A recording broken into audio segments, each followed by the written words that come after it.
Well, folks, I don't know if you can tell. That's a little propane lamp in the back. I made it into my cabin finally. The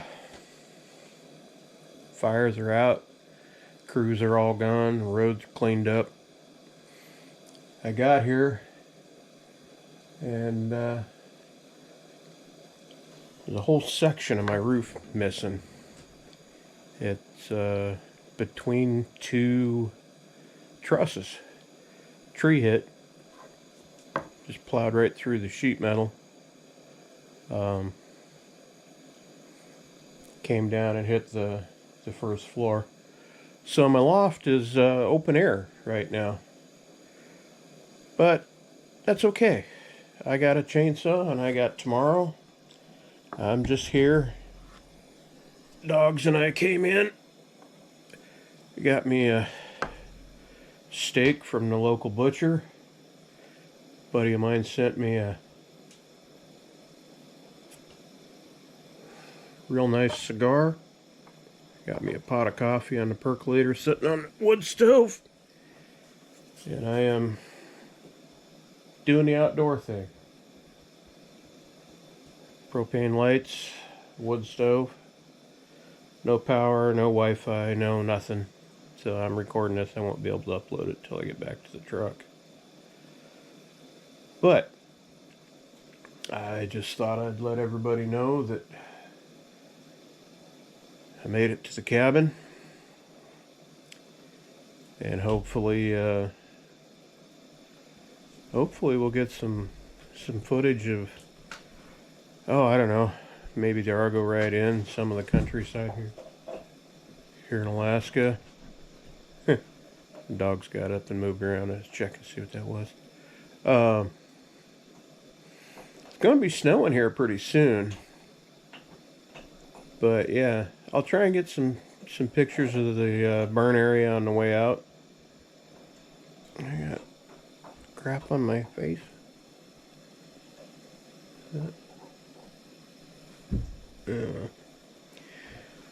Anyway, I'm dirty. Yeah, I'll get some pictures of the burn area and fall colors. I flushed a grouse on the way in. I just caught the movement. I don't know if it was a spruce grouse or if it was a ruffed or what, but I spooked one on the way in. Maybe tomorrow on the way out, I'll take it a little slower and I won't be so concerned about picking the trail, and I can look around and maybe sneak up on one of them. I brought the 12 gauge. I think people will be interested in this.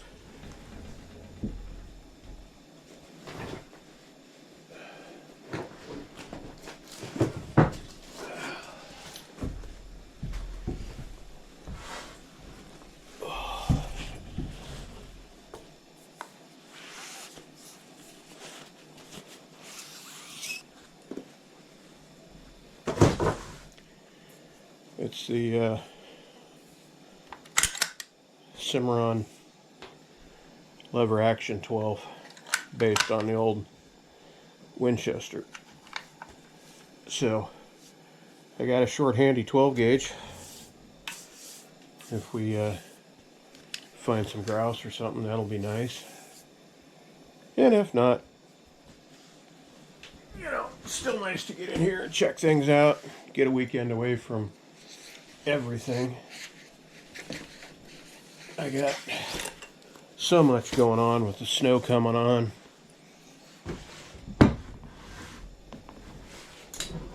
There, set the 12 gauge in the firebox. That'll be good. I'm pretty sure I won't throw it in the wood stove by mistake. But yeah, winter's coming on. So I got to get a shed up and get some riverboats inside. And I believe the four-wheelers are done for the year. This trail is it drops right down into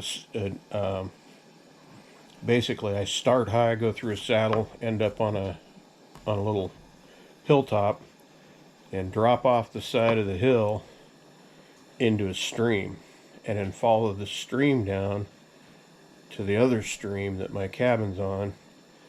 And in the last half a mile or so is crossing, I don't know if you call them hillocks or hassocks or tussocks or what, but it's peat moss that is wet in the bottom and you sink up to your knee.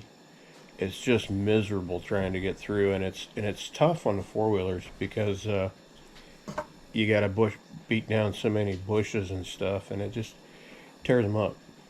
So I won't be bringing the four-wheelers in here for sure anymore this year, so I'll probably put them in the shed too. And that gives me some room to work. I got the Argo back up, and well, I got the trailer for the Argo back up and running. The Argo's doing well, so now I got it, and I can, as long as I keep the trail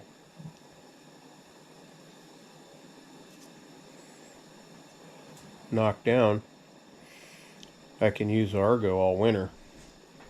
If I don't, I'm gonna have to dig out a snow machine.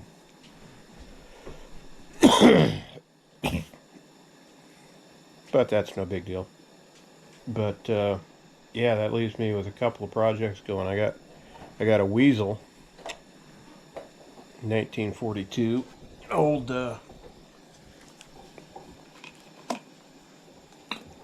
Studebaker military Weasel, and that needs some work. Needs a lot of work, but that's one of the things that I could be doing.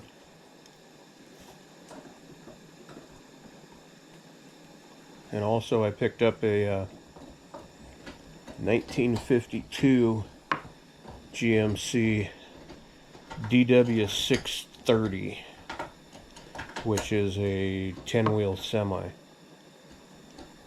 And the original plan was to put the 453 in it. I picked up a 453 little 4-cylinder inline Detroit. The truck was originally had a 471, an older Detroit diesel. Didn't have it in it when I got the truck.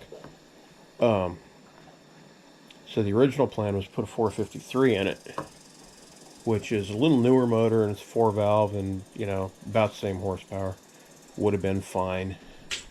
Actually was hoping that someday I'd turbocharge it and like double the horsepower that the thing had originally. The idea is to have the semi flatbed it, and then put a short flatbed camper on it, and leave enough flatbed to move my Argo or my snow machines or whatever. And that'll be my daily driver and my toy truck and my moving around stuff, just because I like the old Detroits. I like having lots of gears. I like that the old Detroit will burn straight vegetable oil. So that's a project I got going. But I don't know. The 453 I have is a stationary, so it has a set governor on it that wants to hold a certain RPM. It's not set up for you know, being an automotive. And it also has a really small flywheel housing opening because it was made to run a pump. So those are fairly expensive items to try and source and buy. But alternatively, I've got a truck sitting there with a 6V53 in it. So worth, I may do that. I hate to take a truck that runs apart for another project, but the truck that runs has got a bad power steering box in it and a bad radiator, and it would be actually fairly expensive to make run anyway. You don't need to put your bone on me there, bud. You go ahead and go lay down and so there's a chance I can put the 653 in the old Detroit or in the old GMC.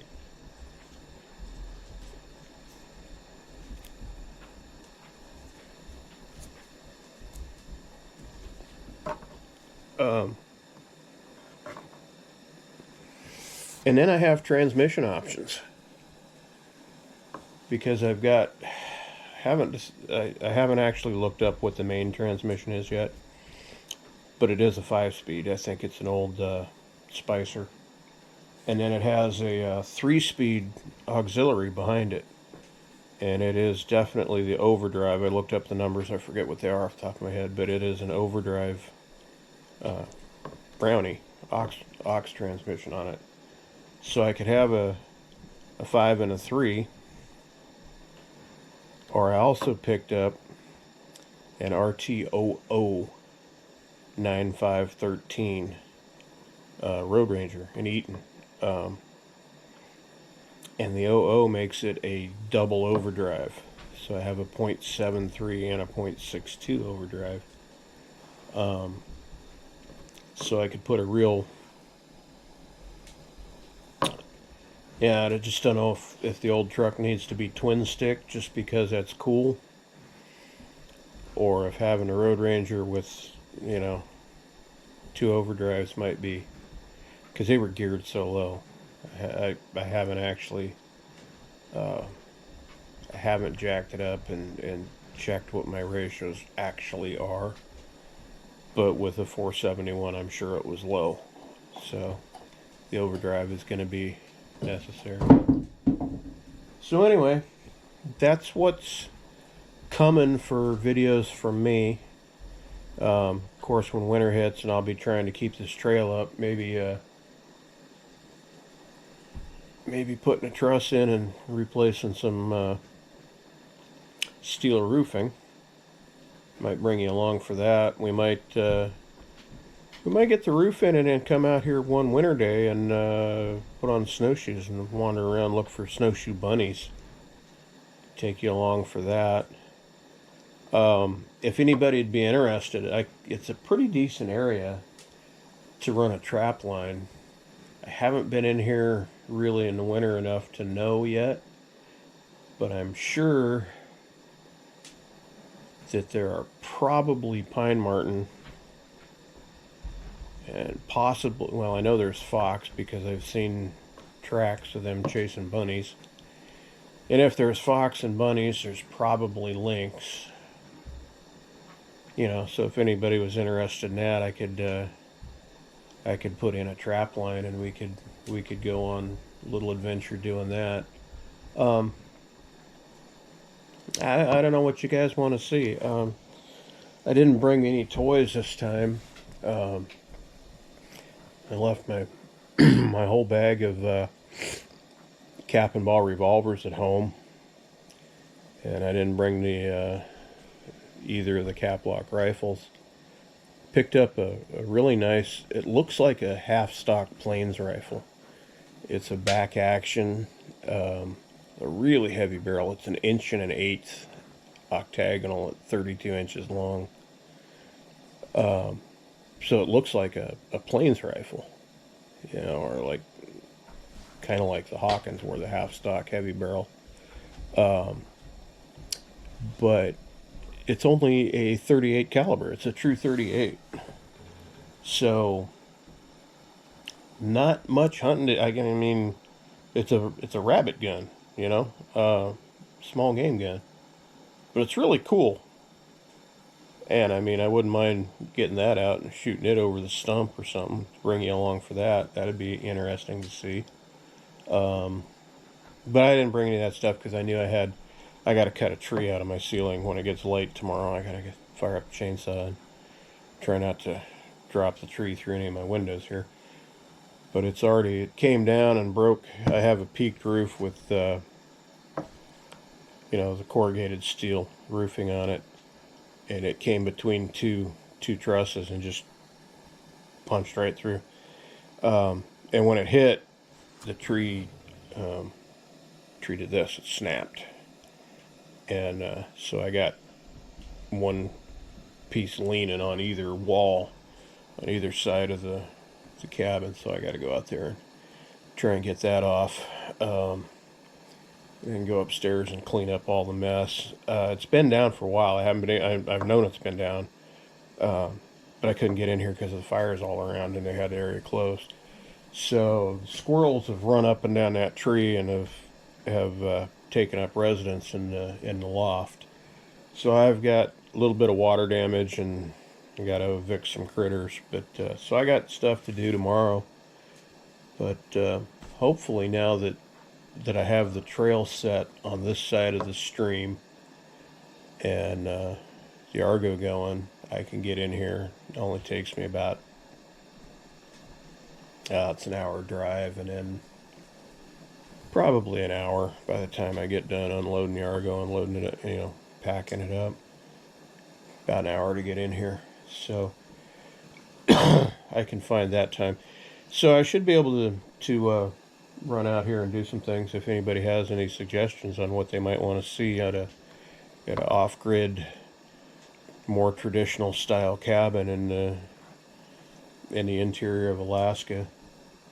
I say traditional. It's off-grid. I do bring a 5-gallon propane tank in. I've got a 4-burner range top. I don't have a stove, but I got a 4-burner range top, and then I got 3 propane lights, and I just put a 5-gallon bottle on it. Bring one of those in every once in a while. So I do have lights, but there's no electric. I mean, I got a generator in the shed, so I can fire it up and if I need to. But mostly, I like to not do that. I like to. I've actually got a couple of old real Dietz kerosene lanterns I might bring out. But I like to stay more to the more traditional, not run the propane as much as, that's kind of high tech for me. I like the wood stove. Although I got a steeply peaked roof and I got a small deck out there I'm thinking about putting some solar panels on it. Setting this up for 12 volts, have a couple of LED overhead lights, and just a small battery bank, just so that I can charge the GoPro and my InReach and stuff like that. Right now, I either have to run the Argo and plug it into the cigarette lighter, or run a generator, or fire up my BioLite and keep it burning for a couple hours. I like the BioLite because I can take it in the winter when it's so dark out and keep a headlamp charged, so I can be fairly self-sustaining for a very long time that way, without having to pack batteries. But anyhoozle, that's where we're at. Just thought I'd update you and see if anybody has any suggestions. So, yeah, I think I'm going to relight this cigar and enjoy a cup of coffee and maybe get some sleep out here. Take the dogs out one last time, and anyhow, well, I'll see you probably next week. I'll put something up and see what we can do. All right, any suggestions? I'd appreciate it. Thanks.